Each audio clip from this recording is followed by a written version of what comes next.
A scarred lion stood inches from the man who once tried to kill him, blood on the ground, a rifle shattered, and silence thick as death. Behind the beast, a pride watched. In front of him, Daniel stood frozen. The lion looked back and stepped away. But what happened next will shock even those who thought they'd seen everything. But first, let's go back to the beginning.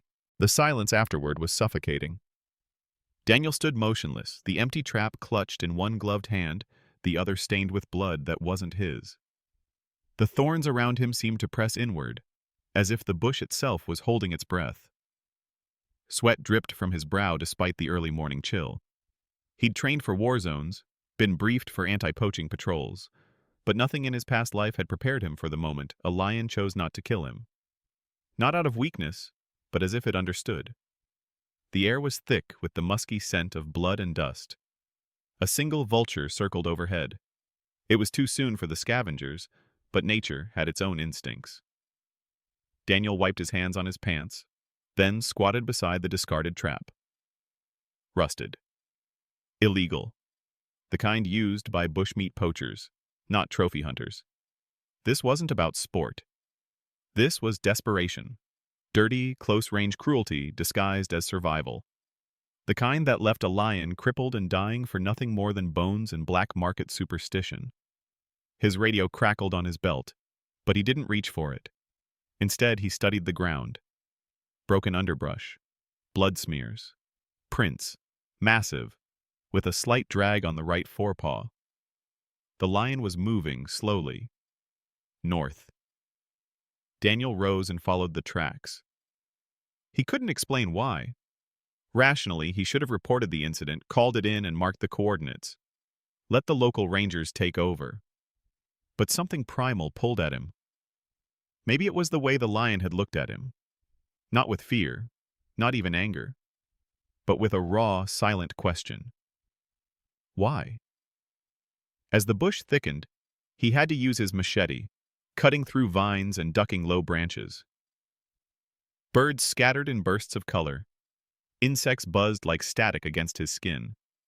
Still, the prints remained. Fainter now, but fresh. The lion hadn't stopped. Daniel found a clump of dark fur snagged on a low thorn bush. Then he found blood again. Fresh, but thinner.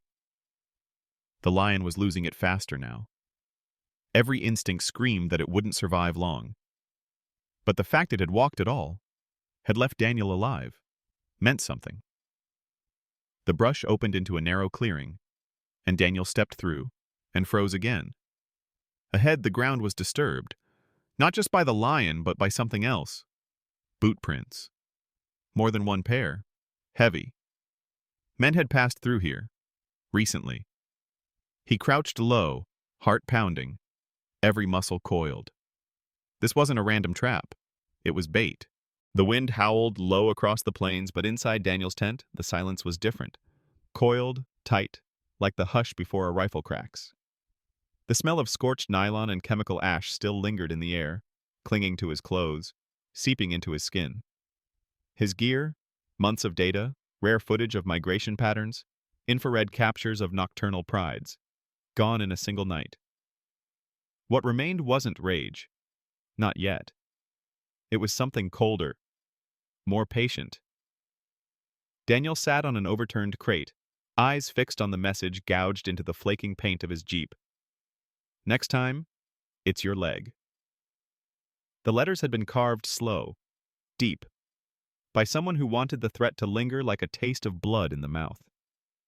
He knew who had done it. Clayton Shaw had always been the kind of predator who didn't need to hide in the bush. He wore his arrogance like a pelt. Years ago in Mozambique, Daniel had exposed him posing over a dehorned rhino carcass, grinning, the blood not yet dry. That footage had cost Clayton his permits, his sponsors, and a contract with a high-end European safari lodge. But the man hadn't gone underground. He'd just gone darker. Where once he flaunted big game kills for ego, now he trafficked death for profit, lion teeth for necklaces, elephant skin for boots, powdered bone for promises of virility. The jungle didn't just hide animals anymore. It hid empires of rot. Daniel had no illusions. There would be no badge-wearing rangers to arrest Clayton. No court dates, no witness stand. Corruption here was baked into the earth. Local officials turned blind eyes for envelopes stuffed with foreign bills. Evidence disappeared like dew at sunrise. So he began to change. The next morning, he unpacked the rifle case he hadn't touched since leaving the Corps. Not the tranquilizer guns issued by the Conservancy, but a Remington 308 bolt-action. Clean, precise, deadly. His hands remembered the weight. His shoulder recalled the recoil. Muscle memory returned like a ghost slipping back into flesh. He started walking the boundaries of the reserve differently now, slower, more deliberate. Watching tire tracks, checking traps no one had claimed, recording every snapped branch, every footprint. He began mapping Clayton's movements, cataloging whispers from village elders, buying drinks for loose-tongued trackers. This was no longer about a lion. It was about a line. Clayton had crossed it, and Daniel, once a soldier, once a protector, now stood on the edge of something he thought he'd left behind. The understanding that peace only exists when it is defended. And sometimes, that defense demands teeth. Clayton Shaw's breath came in ragged gasps, dust caking the corners of his mouth as he crawled backward across the cracked riverbed. The scent of sweat, blood, and panic clung to him like rot. His hands scraped over dry stone, trembling and useless. The lion loomed above, every sinew coiled, massive shoulders shifting with slow deliberation. Not a sound came from its throat, no roar, no snarl, only the deep, rhythmic thunder of its breath. Even in pain, it held dominance, its scarred paw barely touching the earth as it hovered inches above Clayton's chest. The rifle lay twisted several meters away, a bent relic of arrogance. Clayton had fired wide, not out of fear. He was used to fear, but because the lion hadn't charged like prey. It had calculated, waited. It had stalked like a man who knew exactly when and where to strike. And now, Clayton was beneath it. His face was a mosaic of dirt and terror, eyes locked on those of the beast that had defied death once before. From the shadows beyond the brush, Daniel emerged. He held his rifle loose in his grip, barrel pointed downward, boots crunching softly across the gravel. He had no need to hurry. The moment was already frozen in justice. When he stopped, a few feet from the lion, the world seemed to pause, an invisible current binding man to beast, vengeance to mercy. Clayton's mouth opened, but no words came. Just a shallow, broken sound.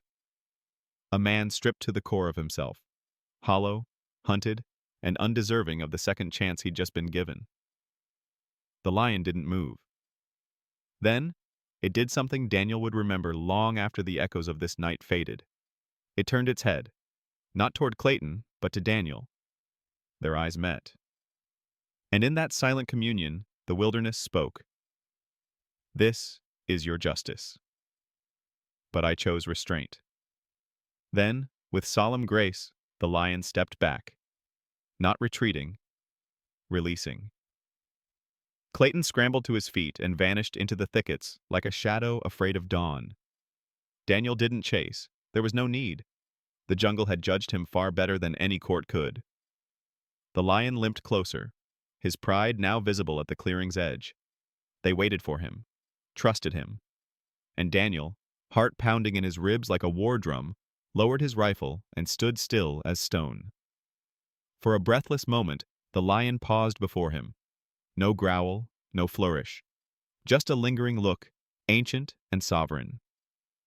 Then he turned, disappearing into the tall grass with his kin. Daniel stood alone beneath the stars, rifle at his side, the savannah quiet again. Not with peace, but with balance.